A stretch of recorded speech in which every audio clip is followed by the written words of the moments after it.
Olá, sejam todos muito bem-vindos ao canal do Escola Bíblicast. Quem vos fala é o professor Roberto Penha. Hoje vou fazer uma apresentação com o uso exclusivo de slides, em virtude que estou fazendo uma gravação remota e a qualidade da internet vai fazer com que seja necessário esse tipo de conduta nesta semana, tá certo? Vamos lá. Vamos tratar um pouquinho aqui sobre um tema muito importante, julgo eu, pois trata de basicamente o alicerce da sociedade, que é o que? A família. Então, vamos falar um pouquinho sobre as sutilezas das ideologias contra a família.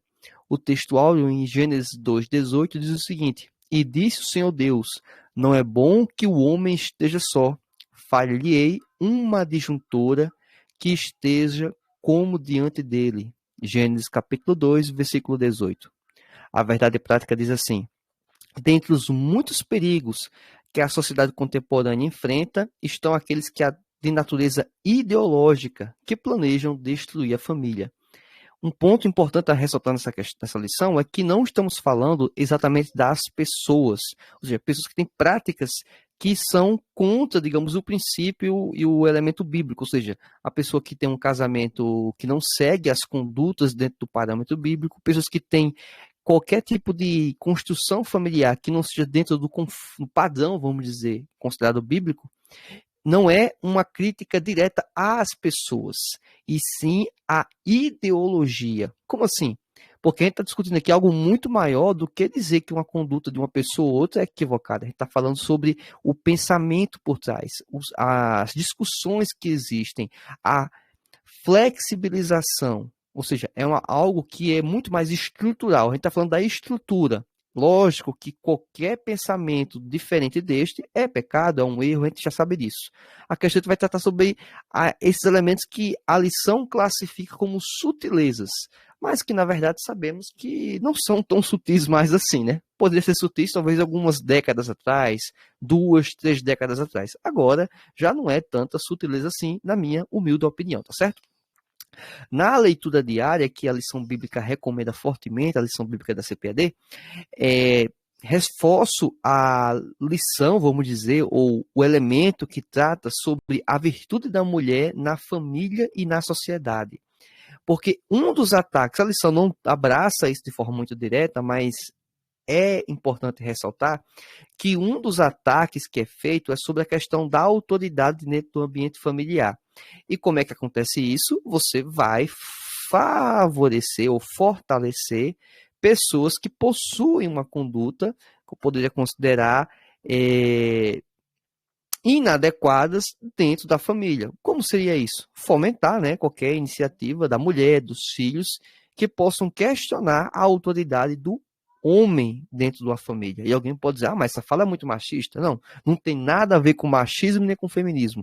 Tem apenas a ver com a estrutura de liderança que foi imposta numa família. Imposta por quem? Por Deus, certo? Não é a minha vontade, não é a vontade da minha esposa. Essa é a estrutura. Na verdade, essa estrutura é a base de qualquer ambiente, independente de ser cristão ou não, se formos observar. Raríssimas culturas, eu sei que existem culturas que a mulher é a líder, eu sei disso, mas vamos considerar 99% da população, muito provavelmente, a estrutura dela, independente da religião ou não, independente de ser crente ou não, é o homem o líder, certo? Então, como é que você pode minar uma família começando a dizer que o homem não é tão líder assim, que ele tem que deixar este lugar para a mulher, que tem que obedecer e atender todas as vontades dos filhos, porque o homem ou a mulher está a serviço dos filhos. Então, são questões periféricas como essa que, na verdade, vão colocando em xeque a própria estrutura da família. Coloquei aqui a questão da autoridade, porque eu julgo que essa é uma das importantes questões a considerar. Bem, a leitura bíblica em classe, não vou fazer menção dela aqui nesse momento, mas se encontra em Gênesis capítulo 2, do versículo 18 ao 24, e basicamente enaltece a característica de o homem, a primazia da criação, quando fala homem aqui é homem e mulher, certo? E que Deus, ao fazer o homem e fazer uma comparação com a própria criação que ele fez dos animais, ele identificou homens, ou machos e fêmeas. E aí ele entendeu que era importante que o homem não estivesse só. E quando falamos o homem aqui, o homem macho, né? Adão. E fez uma adjuntora, alguém para o ajudar, para auxiliar na missão, certo? De poder cuidar da terra, cuidar dos animais, um serviço de mordomia. E a pessoa, ou o ser vivo que ele criou, foi a mulher, para fazer essa parceria com o homem. Então, desde a criação do mundo, é estabelecido a família, logo nos primórdios. O tópico 1 da nossa lição tem como alguns objetivos, né, abordar a família como projeto especial de Deus. Também temos outros objetivos específicos importantes a mencionar, como elencar os fundamentos da família cristã, esclarecer as sutilezas da nova configuração familiar e, por último, apontar os princípios bíblicos para uma família sólida. Bem, no tópico 1 da nossa lição bíblica temos família, projeto de Deus, uma instituição divina. Como já foi mencionado na própria leitura oficial, em Gênesis capítulo 2, do versículo 18 ao 24, bem como também uma referência que nós temos na própria lição, fazendo aqui de Mateus capítulo 19, versículo 6, especificamente a parte B, temos a ideia que o casamento foi estabelecido por Deus e que o próprio Deus menciona, o próprio Cristo, no caso falando, né, o Deus encarnado, que não é o homem que deve se separar. Ou seja, não é o homem que deve criar o contexto de separar aquilo que Deus fez. Ou seja, a instituição do casamento foi Deus que fez e não cabe ao homem dissolver ela, acabar com ela, minimizar a importância dela. Então, já temos isso aqui como algo muito claro. Uma outra questão, do ponto de vista muito mais pragmático, é que a família, ela é a célula mártir da sociedade. Quer dizer isso? É o alicerce, é a substância base para que a estrutura social possa minimamente se sustentar. E é interessante, vendo um conteúdo envolvendo economia, política, de certa forma, até geopolítica, recentemente, e os comentaristas estavam falando sobre um problema que a China tem enfrentado, que são a quantidade imensa de homens solteiros, em virtude lá da política de natalidade que eles implantaram até poucos anos atrás, né? Era a limitação de crianças devidamente oficiais registradas, né? E aí fez com que houvesse um aumento demasiadamente de homens, né, nascendo e não de mulheres, mas não porque as mulheres não nasciam, mas sim porque tinham aborto, questões envolvendo esse tipo de conduta, para que as famílias tivessem homens, já que os homens tenderiam a ter um cuidado maior com os pais no futuro, visto que quando se casam, os homens permanecem próximos geralmente aos seus pais e as mulheres, né, vão junto com o esposo, lógico, né, daquele filho, e vão acompanhar aquele casal mais velho, né, os pais daquele noivo. Então, para a própria proteção da família, é bom que seja homem o filho, né? Então, basicamente, com uma estrutura que todo mundo queria ter homem, não queria ter mulher, abortavam essas mulheres, criavam uma série de outras questões, né, que não vamos entrar aqui sobre não registro e por aí vai. Mas, basicamente, o governo chinês enfrentou dificuldade hoje porque os homens solteiros, eles têm muito mais a perder, ou muito menos a perder, desculpa, em relação a uma eventual rebelião, vamos dizer, ou um motim popular. E isso para o próprio governo não é bom, para você ver, né? Para a própria manutenção do sistema, é bom que os homens sejam casados. Por quê? Porque eles são mais avessos a se arriscar a própria vida, ou botar algo a perder, né, seus bens, o que for, em virtude de alguma atitude, nem que seja até mesmo lutando pela própria liberdade, democracia e por aí vai. E isso não é apenas dando esse exemplo chinês aqui, mas que poderia ser aplicado em diversas outras questões. Particularmente eu também tenho um filho, e quantas vezes eu já parei de talvez tomar uma atitude ou fazer algo porque eu coloco e penso que tem algo muito mais em jogo do que apenas a mim, mas também a minha esposa, o meu filho e por aí vai. Então, esse tipo de conduta é um indicativo que a própria conservação e estrutura da sociedade muito se deve à família. Estou dando aqui um exemplo de vários e vários outros. Podemos também considerar a própria questão de educação, visto que a educação, como alguns até muito falam, né, o filho, né, quando você vê um filho mal educado, muitos associam que a má educação do filho, a má conduta do filho está associada ao quê? A uma má criação dos pais. uma má conduta dos pais. E isso, que é um senso até comum, de certa forma, podemos considerar assim, não é um senso comum que podemos dizer equivocado, não é um erro, né? Não é o leite com manga. Isso aqui é de fato uma verdade. E onde essa criança vai ter essa estrutura mínima? É o Estado que provê isso? Não, não é o Estado. São as escolas que provêm isso? Não, não são as escolas que provêm isso.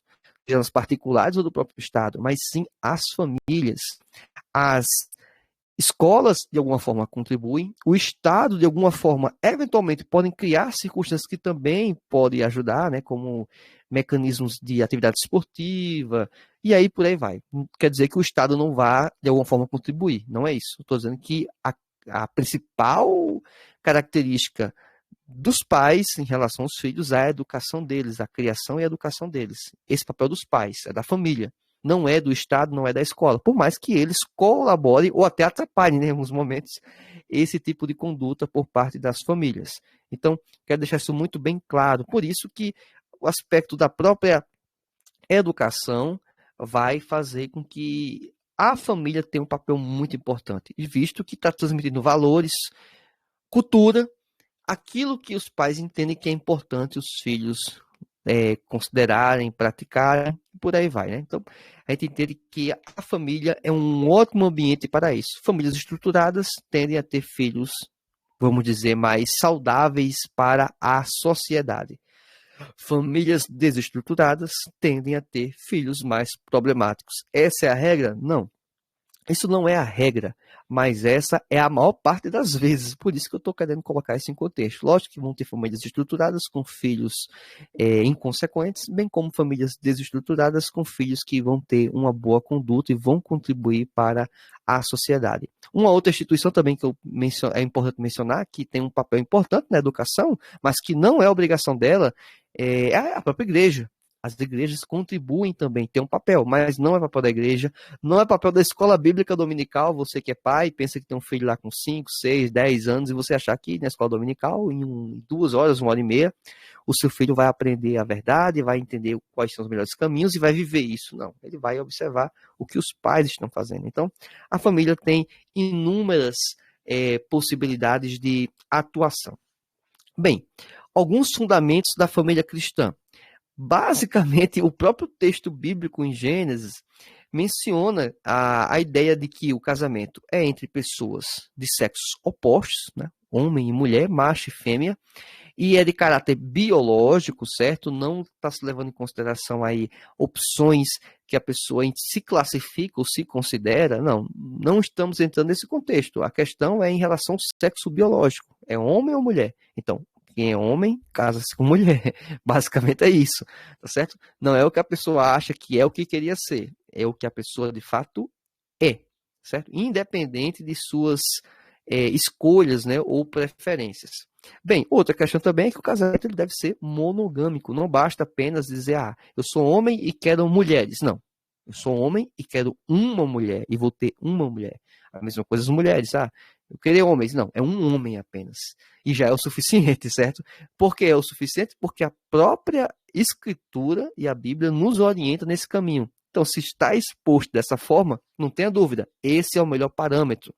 Quem inventa de fazer diferente, historicamente, não preciso nem apelar a fatos históricos, Salomão e diversas outras pessoas no próprio contexto bíblico, e também, talvez você que está nos acompanhando, vê casos em suas respectivas famílias, parentes, pessoas próximas, que esse tipo de conduta que foge da característica da monogamia, né, certamente vai ser um grande problema. Então, quero só deixar isso bem claro. Bem, um segundo tópico a considerarmos também sobre os fundamentos da família cristã é que o casamento ele é indissolúvel e confessional. O que seria indissolúvel? Indissolúvel é aquilo que não vai se dissolver, que não vai acabar. Não é o homem que vai proporcionar o fim do casamento. Não é isso. O casamento é Deus que fez, é Ele que estabeleceu, é Ele que quer cuidar. É assim que funciona. É desta forma que deve se trabalhar o casamento.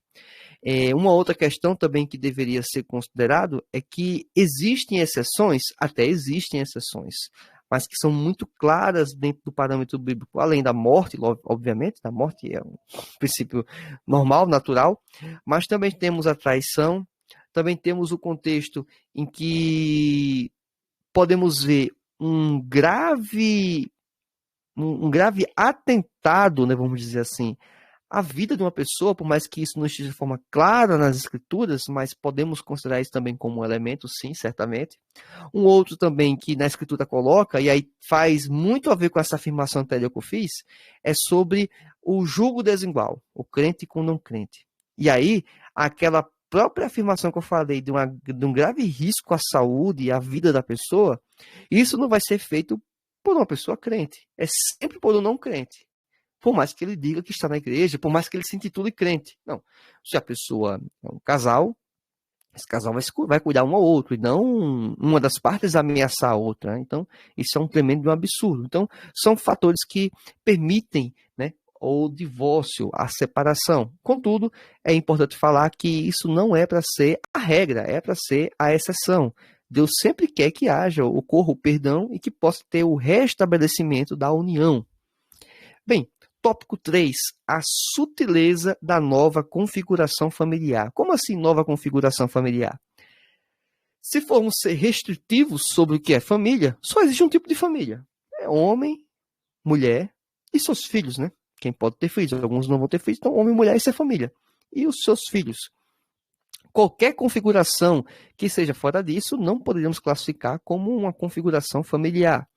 E quando eu falo aqui, não é a situação que os pais estão falecidos e ficou o filho e o filho é criado pela avó. Não, isso é família. Não estou falando desse contexto. Estou falando do contexto em relação ao matrimônio, poligamia, pessoas do mesmo sexo e por aí vai. Esse tipo de conjuntura, ela foi estabelecida hoje? Não, não foi hoje. Foi há muitos séculos. Desde quando o mundo é mundo, isso acontece. A questão é que está havendo uma certa normalização. E aqui eu também não quero entrar no mérito, na discussão, de questões envolvendo aspectos de herança, aposentadoria, pensão, não quero entrar nesse contexto, tá certo? Eu quero entrar no contexto de matrimônio, de reconhecimento como casamento. Aí sim, esse é o ponto sensível, certo? O casamento civil. Já que o casamento civil, para os próprios cristãos, é o reconhecimento perante os homens da união que Deus tem estabelecido. Então, por isso que nós, inclusive crentes, casamos no religioso, alguns, e no civil. Mas o que mais importa, por incrível que pareça, alguém pode até achar estranho, talvez novo na fé, é o casamento civil, é o casamento perante a sociedade. Automaticamente, esse casamento perante a sociedade vai ser um casamento perante Deus. Aquela bênção, aquele casamento religioso, quem pode fazer, muito bem, que faça, eu acho muito interessante, mas não é algo essencial. O essencial é o casamento civil, o casamento perante a nossa comunidade, a nossa sociedade. É isso que funciona, tá certo? É isso que seria o princípio do real casamento, a regularização dele. Bem, outra questão também que podemos estabelecer sobre o parâmetro e porquê disso é que o próprio contexto em Gênesis capítulo 2 e também em Mateus capítulo 19 é a ideia de macho e fêmea, né, o casamento. Por isso que também nós não podemos entrar na ideia de sexualidade não binária. O que seria isso? Aquela pessoa que não se classifica nem como homem nem como mulher. Mas essa classificação é ela mesma que faz, não é o aspecto biológico, que já é dado por natureza, seja homem, seja mulher, e é isso que vale. A gente não está entrando aqui nessa discussão de preferência, porque a discussão de preferência não faz sentido algum, basicamente é esse o ponto. Não faz sentido algum. A configuração familiar vai ser de um homem com uma mulher. E a gente vê diversos casos assim, até um pouco, vamos dizer, até talvez engraçados, né? Pessoas que se classifica como sexo oposto, né? Um homem que se classifica, considera-se como mulher, mas depois quer gerar um filho. E aí ele faz o filho do método convencional, vamos dizer assim, né? Sendo homem, né? Mesmo que se entenda que seja mulher. E ele, por algum fator, ele se casou, se relaciona, vamos dizer assim, né? Se o juntou com uma pessoa que é mulher, mas que se considera homem. E mas na hora de ter o filho, ela vai ser mulher, lógico, e é ela que vai estar grávida, e ela que vai ter a barriga crescendo, é ela que vai gerar o filho, por mais que ela tenha, vamos dizer, comportamentos que sejam masculinos e queira parecer homem, ou surgir como um homem. Então, esse tipo de coisa acontece. É um pouco estranho, talvez, para muitos, né? Mas é coisas que estão cada vez mais corriqueiras em nosso ambiente, tá certo? E isso, do ponto de vista bíblico, é condenável, não é agradável aos olhos de Deus. E é esse o nosso parâmetro que estamos considerando. Isso não quer dizer que essa pessoa ou essas pessoas devem ser perseguidas, devem ser maltratadas, muito pelo contrário, elas devem ser acolhidas pela igreja, para que elas possam identificar e, eventualmente, transformarem suas vidas para o parâmetro que Deus estabeleceu. E alguém vai dizer, mas o parâmetro de Deus que Deus estabeleceu é o padrão correto? É o padrão correto. Esse é o padrão correto. Aí, se alguém discorda, paciência, né?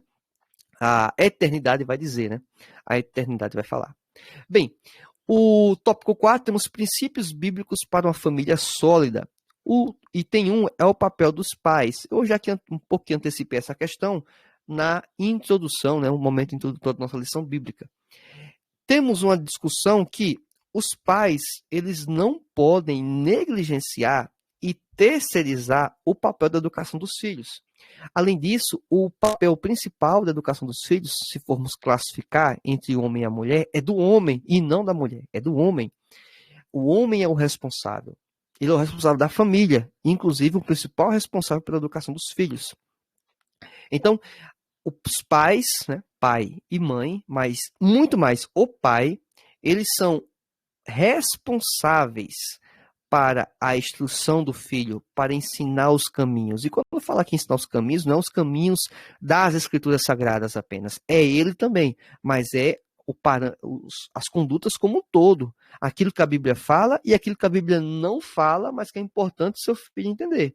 Princípios, valores, que vão ser extraídos, obviamente, dentro da palavra de Deus. Mas aquelas que podemos falar, opiniões, dicas, sugestões, conselhos práticos que os pais oferecem aos filhos para questões reais, para demandas que acontecem no dia a dia, que não vai estar num versículo bíblico falando exatamente sobre isso. Mas o pai, pela sabedoria que já absorveu, pelas escrituras e pelo tempo também, obviamente, vai auxiliar de alguma forma, ele vai dizer ou vai instruir o filho no caminho em que ele deve andar, em que deve proceder, sabendo que tudo que nós vamos tomar de decisões e conselhos devem estar embasados em princípios e valores bíblicos, que aí sim a Bíblia consegue atender a esses valores e princípios. Não entra em itens específicos, já que a Bíblia não é um livro de conduta de regras claras, meticulosamente trabalhadas. Não.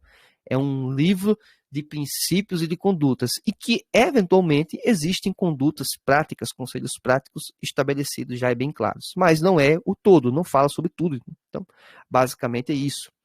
Bem, o tópico 4 ainda, sobre princípios bíblicos, né, para a família sólida, temos o papel da igreja, o segundo tópico.